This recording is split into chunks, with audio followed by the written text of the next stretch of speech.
Hi, this is Aaron Azrod, and welcome to the first part of our special series, Rome, the Decline of Democracy. I am joined here with Brett, an expert on the Roman Empire. While Rome might seem like a distant and far off time from us, some of us living here in the United States are beginning to see parallels between an empire which lasted over 1,000 years. Others might say it is far too soon to start connecting the dots. Unlike the United States, Rome went through a series of revolutions and changes, starting off as a republic, in which originally only two consuls were elected that would make decisions governing the state, with each one having the power to veto the other, in addition to 44 public offices. Much like their Greek predecessors, Rome proudly carried the democratic traditions that had first taken root in the streets of Athens. However, unlike Athens, which was a direct democracy, in the sense that each citizen over the age of 20 would directly vote for the laws that they felt were necessary, Rome subscribed to the republic system, in which representatives would take office and vote on laws on behalf of their citizenry.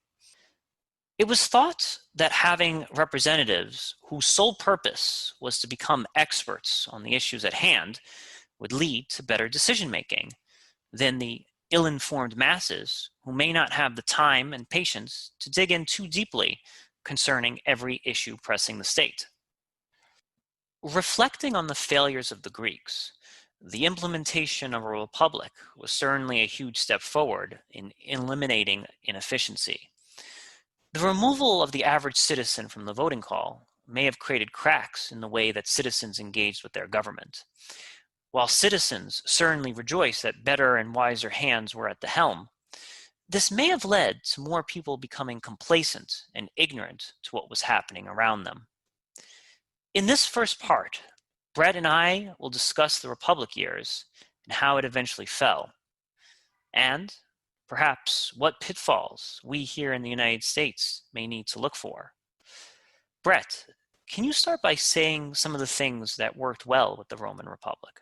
So yeah, there were a lot of things that the chosen form of government of Rome did very well. Rome was very good at. I mean, a lot of the things that they were doing well are things that all democracies do well, which is a lot less civil unrest due to shared interest in the government, and a general consensus on matters would mean that decisions that were being made by, as you said, many experts, right? People would weigh in, and you're much more of a danger of like boondoggles when you have one person who's just like, I'm making the decision and I take no input from anyone.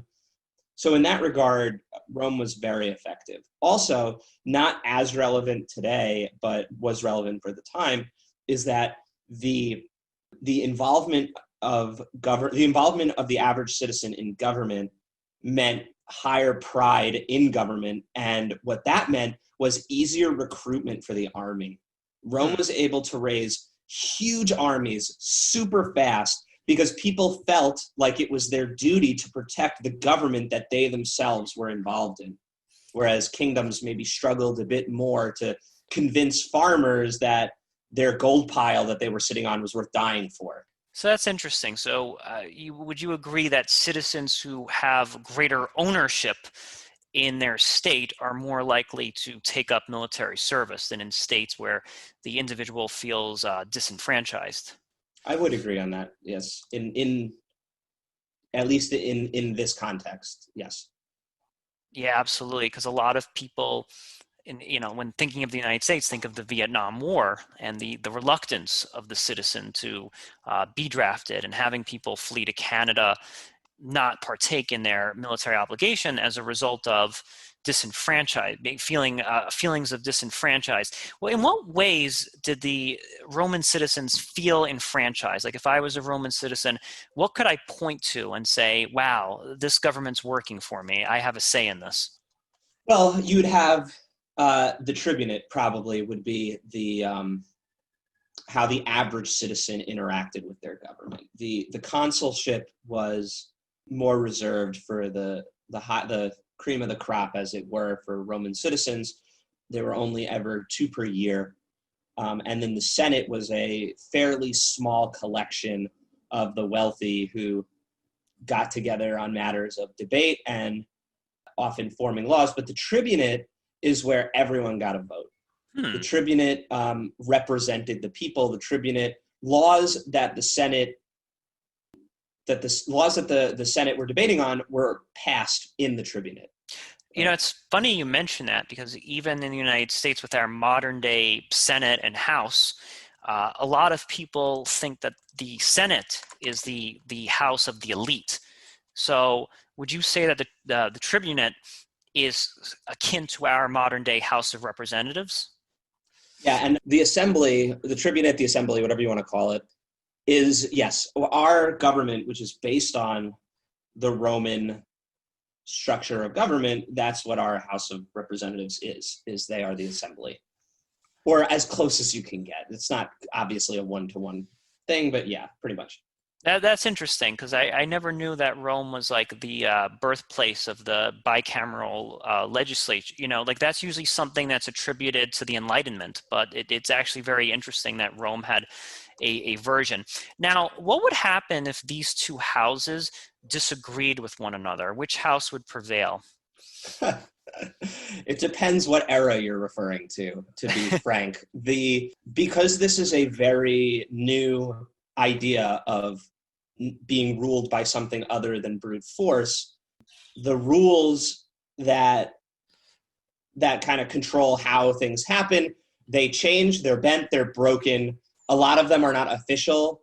So in early Roman Republican era, generally the Senate is the one that's in charge. But as time goes on, the assembly, the plebeian assembly, gets more and more power and authority during this era of the late Republican period. You see a lot of breaking of political traditions. You see a lot of like skirting of the law, a lot of moral grayness, a lot of political grayness that is like kind of the undoing of their democracy. A lot of people point to the Senate as being like more corrupt. Like we have this idea that the plebeians or the House kind of represent the will of the people more, but you're saying in Rome it's kind of the opposite. When the plebeians kind of gained greater power, that's where more nefarious behavior started happening. So, so in general,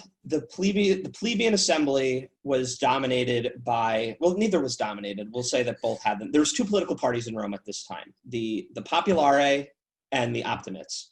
The optimates were kind of like the pro-rich party, and the populare were kind of like the pro-people party. That said, there are no good guys in this era. It is not, people picture it as like the poor rebelling against the rich, but the people at the top of both sides of this are doing it for the sake of personal power, of personal wealth, of personal glory. And in fact, Julius Caesar, was a populare. He was one of the like pro land redistribution, pro poor people, and he's largely credited with toppling the republic. Would you consider Caesar to be almost a predecessor, like an ancient predecessor to Lenin in some ways? Like he's sort of running on this platform of like redistributing from the wealthy. Like is that a fair comparison to make? Yeah, Rome actually might be like one of the first welfare states in the known world, or in history rather. Rome, through land redistribution, tax forgiveness, social programs, they had something called the bread dole, which was where they would give food to the poor people who couldn't afford it. Rome was pretty progressive in terms of its treatment of the lower classes. Whether you want to say it was altruism or necessity is a whole nother story, but the fact of the matter is that they did it. That's very interesting, but I guess it's the intention that kind of matters. So when Caesar was creating these generous social programs, it may have helped people, it may have given them something to eat, but it wasn't necessarily done with the intention of taking care of people. It's kind of to get them in your pocket. That's correct. Uh, And it's also worth mentioning that he was not necessarily like spending money out of like his own pocket, let's say, to do this. And he wasn't even spending like the government's money to do this. He was genociding a whole group of people just north of Rome and using their resources to push these social programs. So it's not like he was sacrificing anything either. He was stealing was basically. was Rome falling into debt during this time, or was this stuff that it could pay for? No, Rome presumably could have paid for this had it wanted to. I see. The richest of Rome's citizens were very, very rich. Now, does Caesar tax the rich directly, or could you speak more about these people in the north that had this great abundance that Rome could tap into? So, to the north of Rome were groups of barbarian tribes. The region was known as Gaul, present day France, a little bit of Germany, Switzerland, I think. So, Rome throughout its whole history is characterized by conquest. It is an ever expanding, ever conquering state of warfare. Caesar, to get into it, I have to go a little bit into his history. Caesar has an interesting story in politics in that he formed one of the first, we'll call it like true political parties, with two of his fellow senators, a man named Pompey and a man named Licinius Crassus. The three of them formed a handshake agreement to support any measure that the other two would go with. It was called the triumvirate. It's considered to be like one of the major downfalls of the Republic. This idea that these three men who had massive political power said, hey, if we pool our resources, we have enough clout that the three of us, do whatever we want. We can box out everyone else. Was there a checks and balances amongst these three men, or how did they None. keep each other? None. No checks and balances whatsoever. Really, the triumvirate was between Crassus and Pompey. Caesar was supposed to be the check, right? Ah, And what ended up happening is he kind of ran away with everything and took the whole cake for himself. But the quick version of it is Caesar wanted, in Rome, after you serve as consul, you generally get a proconsul governorship in one of Rome's external territories.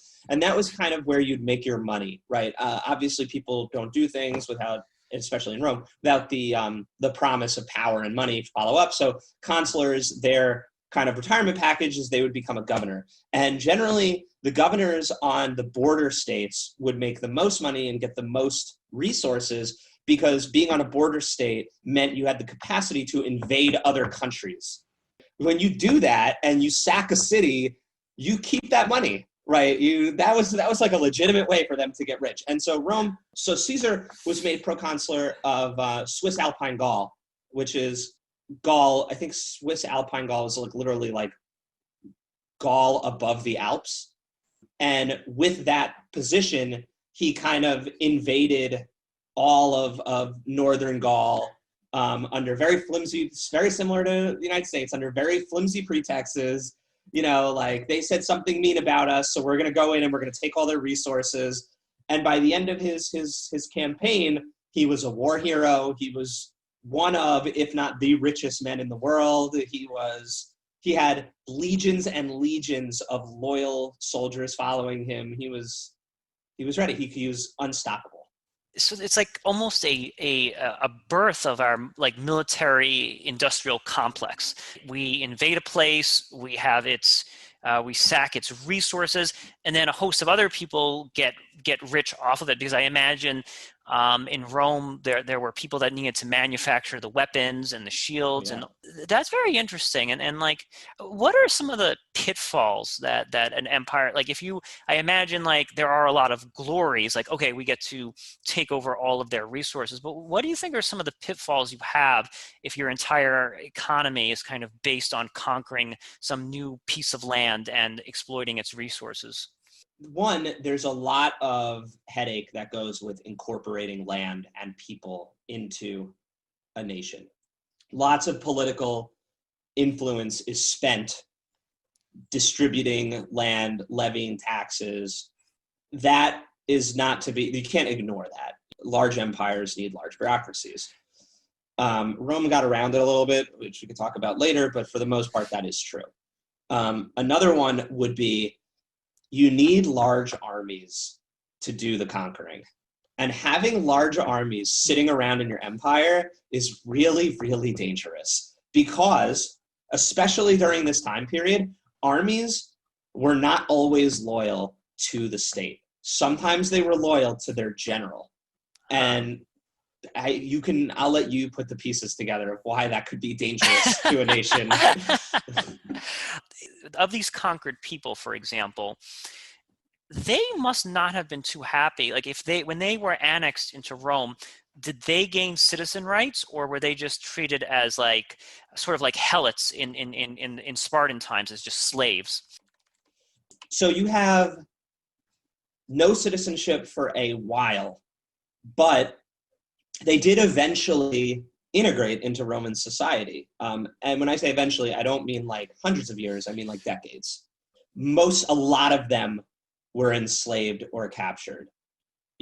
Something probably like 500,000 Gallic citizens were enslaved, and probably triple that killed during the Gallic Wars. What generally would happen is there would be like a few like local chieftains who would support the Romans, in this case Caesar, in their invasions, and they and their tribe citizen people would be rewarded with privileges, with power, with rank, with influence, and then eventually citizenship. So that's interesting. So it wasn't the state of slavery was not permanent. There were certain things that these people could do to redeem themselves and work their way up to becoming recognized by the Republic as rightful citizens as well. Yes, slavery was interesting in Rome in that, like you said, there were some slaves who were slaves forever, right? And some slaves their lives were grueling. You could get sent to like the silver mines in the Iberian Peninsula, and your lifespan would be something like 5 years. But other slaves were more like if Rome had a DMV, the people who work at the desk would be like slaves, right? Like that's what they would use for that kind of office. And slaves could make money, and they could buy their way out of slavery. Wow. And slavery was more akin to as like a status position and less of like a set of, though there were legal rights attached, it was more akin to like a status position than an actual legal holding. Yeah, absolutely. I mean, I think that if you don't give people, like especially conquered people, some ray of hope, then that just becomes a permanent police state.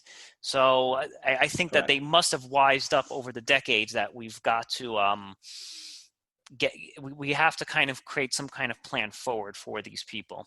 Rome was very, very good at settling their conquered peoples and at distributing land in a way that kept the people happy. Rome was very good at socially diffusing the cultures that they conquered into their own culture.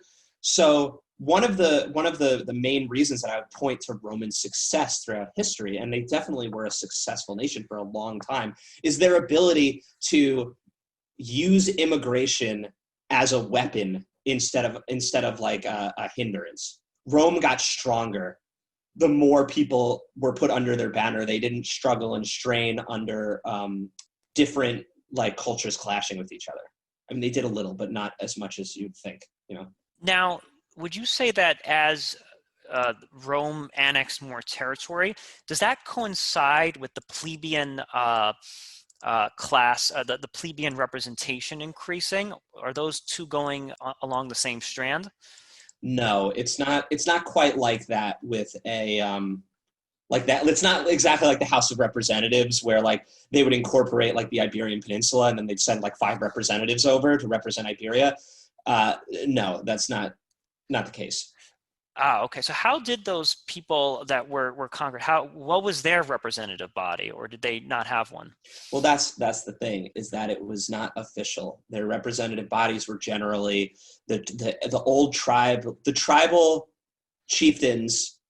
What were tribal chieftains would become kind of like the representatives unofficially for that region to Rome. When Rome reached out, and when Rome reached out for, let's say, something simple like taxation, right? The way that would work is that Rome would reach out to these tribal chieftains and they would say, listen, we need to collect $100 in tax. And then the chieftain would pay the Roman state $100. Then that chieftain would go to his people. Let's say he had 10 people, and he would be like, hey, I need $15 from each of you because, Rome just asked me for taxes. He would collect the $15 from all 10 of them. He just paid Rome $100. He just got 150 from his people. He made money. He's happy. Rome got their tax money. They're happy. And the people, I don't know, they do benefit from taxation by Rome because they get roads, they get bathhouses, they get amphitheaters. There's lots of social construction going on at this time. So yeah, so everyone's happy, but technically the chieftain doesn't really have a position in the Roman government.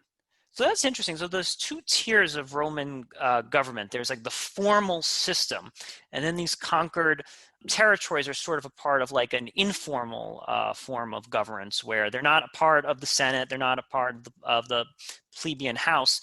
They are just separate entities that I kind of think of the British Empire in a way where they would kind of take over a place, make it a commonwealth, but India was not necessarily a part of, like, they didn't have a stake in the British Parliament. They were just kind of ruled separately in a more indirect way. Absolutely, absolutely.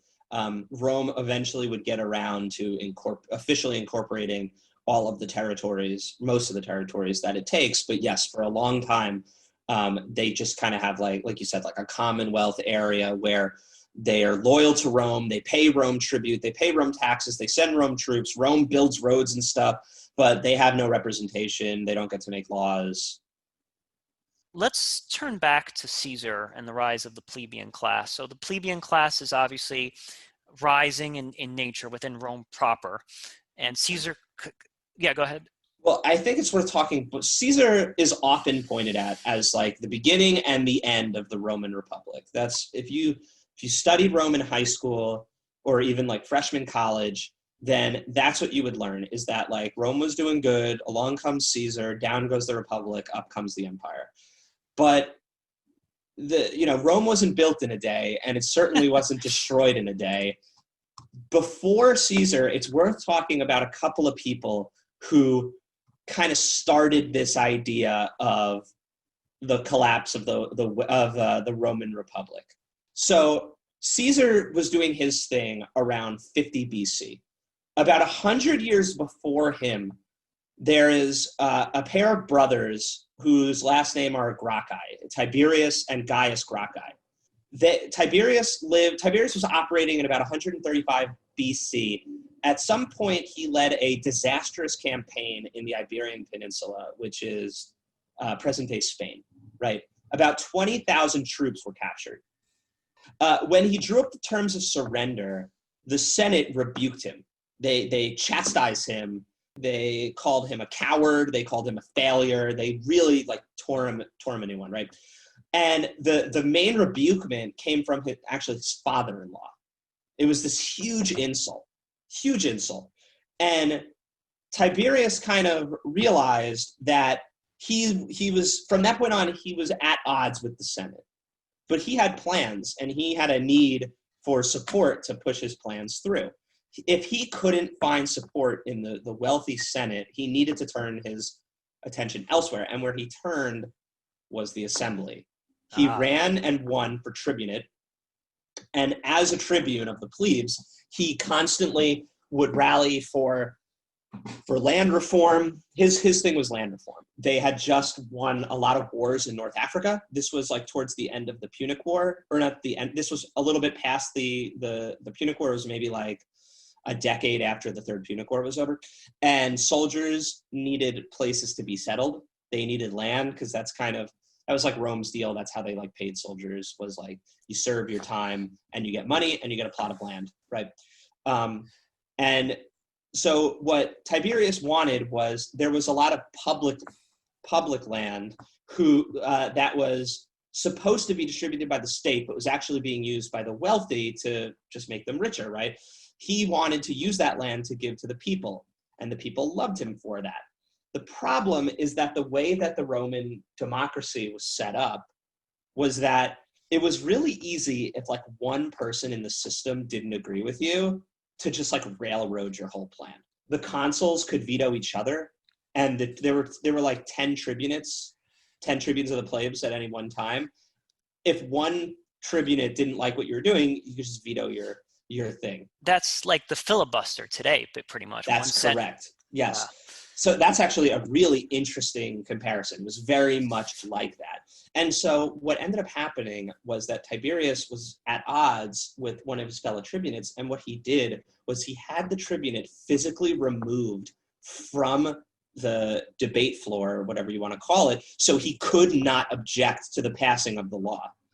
This was not technically illegal, in the sense that like you would get in trouble, but not a ton of trouble. And this is where democracy, in my opinion, is the most fragile, is when people start to realize that goal of the game is to win, then anything that gets you closer to winning is worth doing, as long as it doesn't move you in the opposite direction. And so when you're forcibly removing tribunates from the speaking floor, the people who are doing the forcible removing might spend some time in trouble, but one, they're not you, so who cares? And two, it's worth it to get your stuff passed. The ends are justifying the means here, right?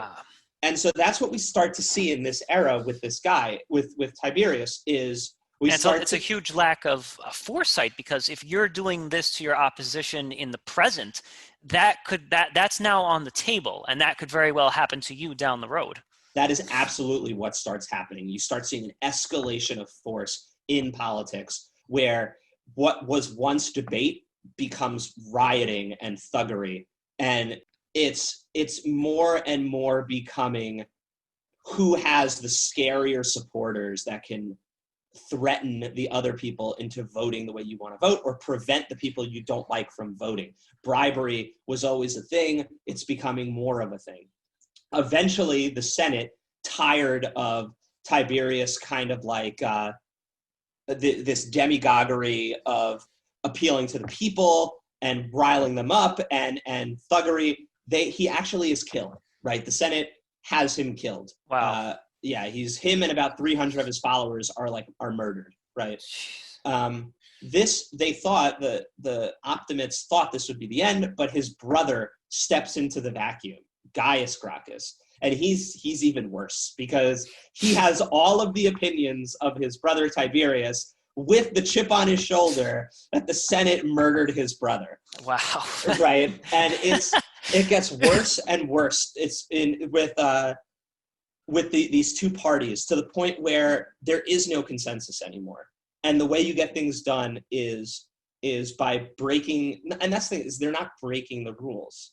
They are doing things that were never done before, but not technically illegal. Like, for example, Gaius runs for a third term as tribunate. That's not illegal, but no one had ever done it, and it was just frowned upon to do, you know? So being like a maverick is sort of pushing the boundaries of like the legality of the republic in a way. Yes. There's a secondary thing at play as well, in that the more violent and dangerous politics get, the harder it becomes to be against the status quo and to be against the people in charge, because you're not just risking social ostracism, you're risking your life. To stand against the Gracchi brothers and say, like, we don't think there should be land distribution, people died. People were killed in mob riots for standing against them.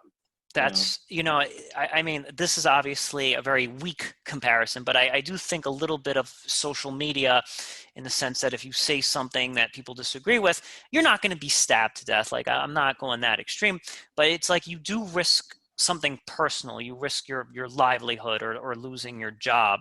And I know that's a far stretch, and I'm sure that we're much safer than being stabbed in the streets by an angry mob. But I think that perhaps like social mob like mentality might be like a 21st century kind of this happening. Yeah, I would say that this happens throughout all of history because, like I said before, it's a zero-sum game. You win and you win everything, or you lose and you don't win. And so it's like the group that is zealot and free of impurity and is able to rally their forces the best to do what they want will win, and history won't care that they had underhanded methods of doing it. History won't care. Like if you're saying like we are going to make changes but we're not going to play by their rules, we're going to do things the right way, you will lose to the group that is willing to do anything to win. And that group has to be very confident that they've got all their bases checked, because once they start crossing the line, then your opposition is going to cross the line just the same. Absolutely. And I think that happened. We see that throughout history over and over again. And we see it in Rome, which is the only thing I'm qualified to speak on, which is that the opposition is that when you cross a line, the opposition crosses it right back. And so like, the Gracchi brothers are having tribunes ejected from meeting rooms so that they can vote, so that they can pass votes that they want on stuff. And then the optimates are doing it right back to them and are bullying them in the streets and bribing and threatening members of the popularity to not show up to votes so that their stuff will pass. It's getting worse, right? And on both sides, you're seeing a lot of demagoguery. You're seeing a lot of firebranding and saber rattling, and because that's what riles people up and drives them to action. After the Gracchi brothers, the next one that we'll see is a novus homo, or a new man, as they're called, named Marius. And Marius is a general who, in order to win a war in North Africa, requests that the Senate allow him to pay his army directly. Up until Marius, soldiers are paid by the state. After Marius, soldiers are paid by their generals. And this was loyalties. Yeah. This war was not winnable without this measure being passed. You could argue that they didn't need to be fighting this war, but it was not winnable. But as you already guessed, one of the unintended side effects is armies became fiercely loyal to their generals. Also, this enabled, before this, the armies were mostly made up of upper class nobles wanting to fight and get glory. After this, the armies became made up mostly of poor people who were using it as a means of income. And so even more so, you would just follow who was giving you money instead of following your morals or your ideals. You're fighting for the paycheck and not necessarily like the glories of war or for a just cause. Were these, now I know that Rome did eventually have mercenaries. Would these people be considered mercenaries, or were they still okay? These would not be. What you are saying is correct, but at this time, these would not be considered mercenaries yet. They are Roman citizens, just poor Roman citizens. Gotcha. Yeah. And so with Marius, what you see is even more, he's following through even more of what the Gracchi were doing. So Marius rises to the position of consul. He has some absurd number of consulships in a row. You're really only supposed to do one, and then you let the next person go. How long is the term? 1 year. Okay. A consular would rule for 1 year, and they were basically kings. They were not like the president. They made the laws, right? So the Senate would debate stuff, and then the consulate and the assembly would make laws. They could both make laws. Right? Okay. And then after a year, you step down, and then the next guy steps in, and then he gets to make all the laws. There was the checks on the consulate was the term limit. Did it ever go from 2 to 1, or were there always just 2? There were always 2. Okay. There were always 2. The office gets a little muddied when the Republic falls, but it's like once the Republic falls, it's like It's like calling. It's like asking if like what the term limits for like Kim Jong-un is in North Korea. It's like he probably technically has them, but they don't matter. Um, so Marius goes from, they're supposed to only be in power for 1 year. He's in power for like 7 years. Wow. Right? And they just keep voting him in. And he's being voted in because of bribery. He's being voted in because he's legitimately popular, because he's a war hero. And also because his soldiers, they love him because he paid them and they won. And in addition to getting paid, they also got all the money and slavers and whatever that they got for sacking all these lands, right? You get ton of money from invading. Rome has got rich off of its invasions and conquests. Eventually, a young rising star named Sulla kind of comes up and steals the reins away from Marius. Marius does not like this, and while Sulla is away at war, Marius uses thuggery and demagoguery to essentially steal control of the country from Sulla back to him. And part of doing this is a bloody round of purges, where Marius and his supporters are actively killing people who support Sulla and Sulla's regime. Sulla, then, not in the country because he's away in war, turns around with his army that is loyal to him and invades Rome. This is the first time in history that a Roman army will enter Rome, right? That's supposed to be illegal, but desperate times called for desperate measures. A lot of his generals refused, but they did it. They entered Rome. They wiped out the opposition. They declared Marius an enemy of the state. They killed off a lot of his supporters. And then Sulla instituted a bunch of laws that he was hoping would prevent this kind of thing from happening again. And then he surrendered his dictatorial powers.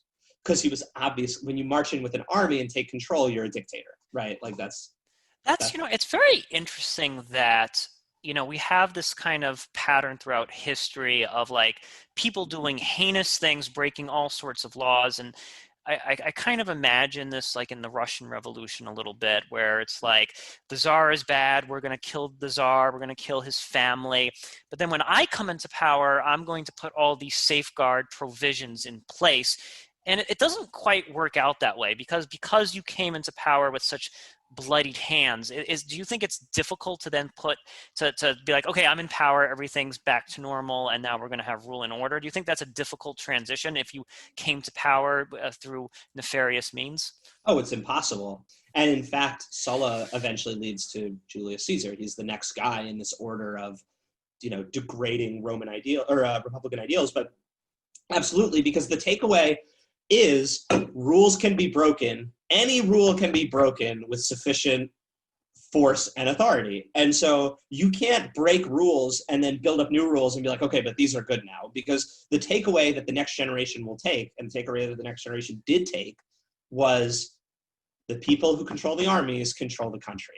That's interesting. The only thing that Julius Caesar was confused about was, why did Sulla surrender power after he made his rules? That was a mistake that Julius Caesar was not going to be making. Once he amassed his power, he was not going to be surrendering it. Right. Yeah.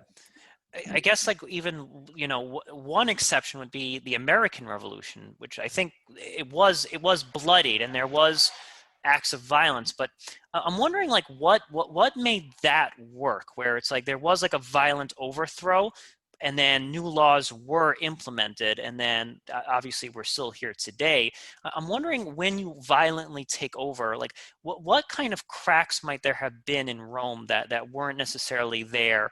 Because the more I'm actually just thinking this in my head now, there are violent revolutions that do work. What needs to be in place then, when those laws are just cemented on the ground? I wonder what's missing. Well, so for Rome, a big difference is that they were not changing their government when they were doing this. It was just one person would topple the guy at the top, the president, if you will, and then he'd be okay, I'm the new president now, right? Mm-hmm. Whereas with the American Revolution, they changed the whole government. I see. The other thing that I would say would be different is that the enemy of the American democracy, which would be, I guess, the English at this point, were not interested in coming back and refighting that fight right then and there. Whereas in Rome, after the populare would like topple the Optimates would fire right back with their people and make a run at it themselves. I think that it's almost like, it's kind of like a quasi civil war almost, where it's like, you're not, the person who's taking power isn't saying, okay, we're now the Confederate States of Rome or something. They're not forming a new government. They're operating within that same rule of law, but they're just using violent and unjust means to gaining power. That's correct. That is 100% correct. And in fact, you say civil war, that's what it's considered as a civil war. Julius Caesar's fight is considered a civil war. His adopted son, Augustus Caesar, that's considered a civil war. I don't think the Gracchi brothers thing would be considered a war, but yeah, they consider them to be civil wars. And then when it's done, they're not like, this is the new government, this is the new order. They're like, okay, we fought this war to bring things back to normal. Everyone was fighting on the side of supposed normalcy. So this would kind of be like if, let's say, the Confederacy had won the Civil War, they remain the illegitimate claim to power. And now that that illegitimate claim to power has won, the violence is not going to quite go away, but because like the Union won and they were the legitimate rule of law, then normalcy can kind of go back to the country. Yeah, sure. I think so. The American Civil War, I'm struggling to think of any parallels in Rome right now in terms of like similarities, but I agree with what you're saying, that the winning lends legitimacy. And with when you have the legitimacy, you are the normal. I see. So what you say is normal because you're the reality, right? It's like you make the rules, you change history, so to speak. You write history. So after Sulla's tenure as dictator, he's passed a bunch of laws to attempt to stop what he did from happening, right? To prevent armies from crossing into Rome, to prevent demagoguery in the Senate. He stripped a lot of the power from the assembly. He made it so the Senate is really the ones that are in charge, right? Okay. During this time period, Caesar is kind of like making his way. He is a young patrician, but a patrician like a nobleman, but his family is very poor. Huh. So he falls in with the plebes, the plebeians caste, right? And well, they're not really a caste, the plebeian social status. And he becomes kind of like a champion for them. And he sees them as a stepping stone to power.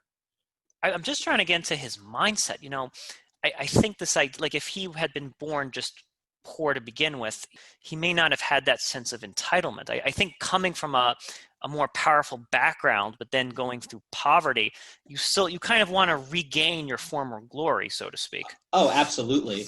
And he had a chip on his shoulder for the real rich people who they look down on him, because obviously, you know, people will look for any excuse to kind of like snub their nose at someone. And so Caesar did not like the noble class. You know, he grew up in the slums, right? He did not grow up on the Palatine Hill, which is where one, it's where the word palace comes from, and two, it's where the rich people in Rome lived, on the Palatine Hill, right? He did not grow up there. He grew up in the slums, and those people saw him as their savior, and he saw them as his meal ticket, basically. And the other nobles, they knew this, and they tried to stop him from doing these at pretty much every turn, and they just failed. It's kind of like sad, and I think it speaks to Caesar's personality a little bit. Rather than living in the slums, rather than trying to connect with these people and genuinely uplift them, he just automatically transplants himself there and says, how can I use this herd to uplift myself? There's never any thought of like, geez, life's not fair. I kind of see that now. I want to help these people. I see how they live. It's just a question of like, I need to get back to the palace. I need to get back to being super powerful, and these sheep are going to help me do that. Yeah, I would say that for the most part, that was his motivation and his mode of thinking. He would eventually link up with a very wealthy patron in a man named Licinius Crassus, the richest man possibly that ever lived. He was unfathomably wealthy. But in Rome at this point, wealth is not everything. They want glory. They want statues built of them, and people didn't get statues built for being rich. I guess you could build your own statues, but that wasn't good enough. So There's a standard. There's a standard. yeah, exactly. They know it's not a real statue. It's just a pile of marble. So what happened was Crassus kind of threw his support behind Caesar, who was very likable and very very appealing. Thank you. Charismatic. Was he charismatic? Thank you. Charismatic. Yes. So Crassus through his support, he became a patron of Caesar, and Caesar used Crassus's money and wealth to further push himself up the political ladder. Caesar, there's a year where Pompey and Crassus are co-consulars, and they each have different agendas that they want. So that's like a grassroots congressperson having like a wealthy donor, and they may have to also make some concessions. Yes. Like, okay, I'm going to make sure that when I'm elected, I pass that bill doing blah, blah, blah. That's correct, yes. But unlike that, in this case, it also works in the other direction, where Crassus was not patronizing Caesar because he needed Caesar to pass laws. He was patronizing Caesar because Caesar just improves his image. Crassus has enough money that he's like, I'll throw you a couple of $1 billion because it makes me look good. And, that's what I'm getting out of it. So Crassus and his rival Pompey and this would be, Crassus and Pompey are the leaders of the Roman world. They're the co-consulars. They both have different agendas that they're trying to get through. What happens is Caesar sees this as an opportunity. And he brings the two of them together and he says, what if you two agree to just support each other's measures wholeheartedly, and then just don't disagree with each other in public, and then when it's all said and done and we've amassed all the influence and power, then we can decide who's the end. And they agreed. And Caesar was the mitigating force here. He's the junior member of this, what was called the first triumvirate. And using the triumvirate, the three of them catapulted to levels of power that were just unheard of in Rome. By the time people realized what they were doing, it was way too late. They had amassed a ton of influence, a ton of power. They were untouchable. They got everything they wanted. And we can focus on specifically what Caesar wanted, which was money. Caesar was broke at the time. He was spending all the money that Crassus was giving him on rising up the political ladder. That's not cheap, right? You have to throw festivals and election, just like today, right? Campaign rallies. Yeah, no, you literally have to do stuff like that. He had himself elected as in a position that's responsible for throwing parties, basically, for the sole purpose of throwing parties to make himself popular so he could get elected to higher levels of office, And so what he wanted was a governorship in a region that he could line his pockets. And he got it. He got the governorship in Gaul. And Pompey and Crassus anticipated this. They anticipated him because they helped get it, right? But the triumvirate starts to fall apart. They start to not trust each other as much. Their agendas are now clashing a bit more. The only problem is that Caesar is much more a capable general than any of them ever anticipated. And he ends up conquering landmass equal to 4 times the size of what Rome was, and becoming so powerful and having so much support with his military that by the time he's done with his governorship, which I think is 10 years, they can't stop him anymore. So what happens is that Pompey, who's kind of become Pompey's consular again. Crassus is dead. We don't have to go into it, but let's very briefly. He waged a war in the Middle East and died. Legend has it that the people who beat him in the war knew who he was and executed him by pouring molten gold down his throat. Jeez. because he's a miser, right? He was like It's the kind of like I think of that episode of The Simpsons where Homer is just fed donuts constantly. Uh, it's like here, have this thing that you wanted so badly, and now you can die from it. yeah, it's not good. It's not good. Without the three of them, now there's only two. Pompey kind of like becomes the side of the Senate. He's in Rome during the time that Caesar is not in Rome, and he has taken a liking to democracy for some reason, and has decided that Caesar is an enemy to democracy. Caesar, throughout his long career, has committed many crimes: bribery, corruption, and the senators in general don't like him because of his use of demagoguery, because of his use of the populace to kind of get his way. That's not the way that things were supposed to be. The Senate took it really personally when people of patrician standing tried to, like, there was like this unwritten rule in Rome, which was the patricians had all the money and all the power.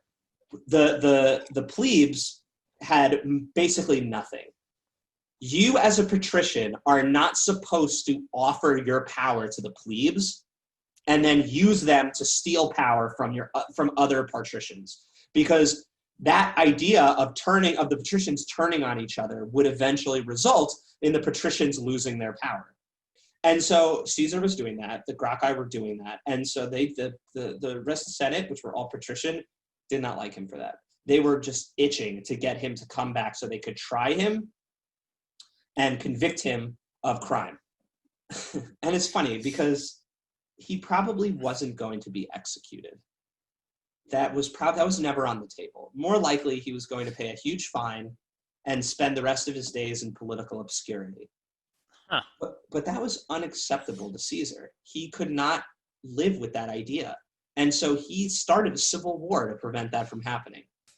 So it's like an all or nothing with him. It's like I am going to take my power, and even if I could have a retired, modest, comfort life in disgrace, that's unacceptable to me. I have to go out on this thing either dead or on top of it. That's correct. So we have about 10 years from 60 BC to 50 BC. You have Caesar conquering in Gaul. A couple of years after that, Crassus is killed in the Middle East. Now it's after Caesar conquers Gaul, 1 year later, 49 BC, and the Senate sends a final ultimatum to Caesar. I should mention that they had been going back and forth, where basically the Senate is like, your governorship is over. You need to disband your armies, and Caesar is like, I will disband my armies after I run for consular, because once you in Rome, when you're elected to a position of power, you can't commit any crimes, right? You can after you're done, but you can't while you're there. So Caesar's exactly like the president. You can't be a sitting president can't be indicted. That's correct. So the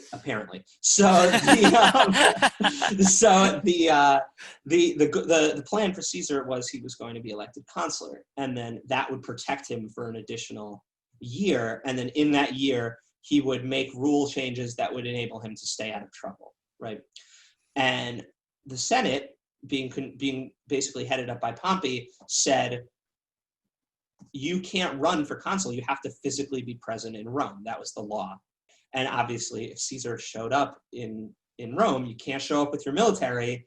You'll be arrested on the spot. So he's like, I will show up in Rome if Pompey disbands his legions, right? His army. But at this point, Pompey's legions were kind of the Republic's legions, right? And then Pompey is like, I'll disband my legions if you disband your legions. And Caesar's like, I'm definitely not doing that. And so they're going back and forth. Eventually, it reaches a head. And in 49 BC, Julius Caesar crosses the Rubicon with the 13th Legion, probably the source of the number 13 being unlucky. He famously utters, the die has been cast. And he and the 13th Legion cross the Rubicon, which signifies the crossing from Gallic territory into Roman territory with an army, officially kicking off the Civil War. Wow. There we go. A Crossing the Rubicon. monumentous moment in history. Yes, I'm sure you've heard that phrase before, Yeah, right? crossing the Rubicon. That's what in English, that's a phrase that we say when we say that someone has crossed a point of no return, a thing that they cannot walk back. We say you have crossed the Rubicon. A lot of stuff kind of harks back to Rome. It's really funny. Yeah. A lot of stuff. But yeah, so the number 13 comes from the 13th Legion. But yeah, so Caesar crosses the Rubicon and kicks off the Civil War. This is kind of the end of the Roman Republic, or let's say the beginning of the end of the Roman Republic. I Uh, think that's a pretty good place to leave off, actually. I think that just to get some like general themes here, I think that we can see many parallels in between the United States and Rome, and this idea of like, as things escalate, it's very important to keep foundational law intact. And like once that's been crossed, like we say that the Rubicon is the point of no return, but I would argue that once senators started killing one another, that's probably the point of no return. Absolutely, you're absolutely right. And in our own government, in our own timeline that we're seeing right now, I believe we are seeing escalations in discourse in politics that will not be walked back, that can't be walked back.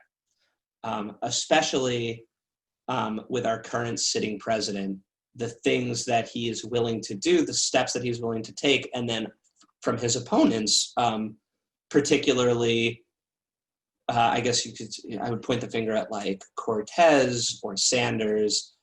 That level of demagoguery as well those are things that will not be walked back. In the 2016, or not 2016, in the 2008 election, that was Romney, right? 2012 was Romney. Fine, sorry. Okay, so I That was apologize. McCain in 2008. Okay, so let's do Romney then. Romney had that note about having binders of women, and it like sank him in the polls. It was like this huge scandal, and that just today, not even a decade later, and that just wouldn't even bat an eye anymore. The discourse has moved so far that like that's so beyond. We're so beyond the pale now that level of like But tone deafness on the bright irrelevant. side, though, we haven't had any senators kill one another. So I think Yes, there's still hope if we haven't crossed that level yet. If Rome could teach us that, there's still hope for us if we haven't done that. absolutely. All right. Thank you so much, Brett. This concludes the first part in our series, Rome, the Decline of Democracy. I'm Aaron Azarod.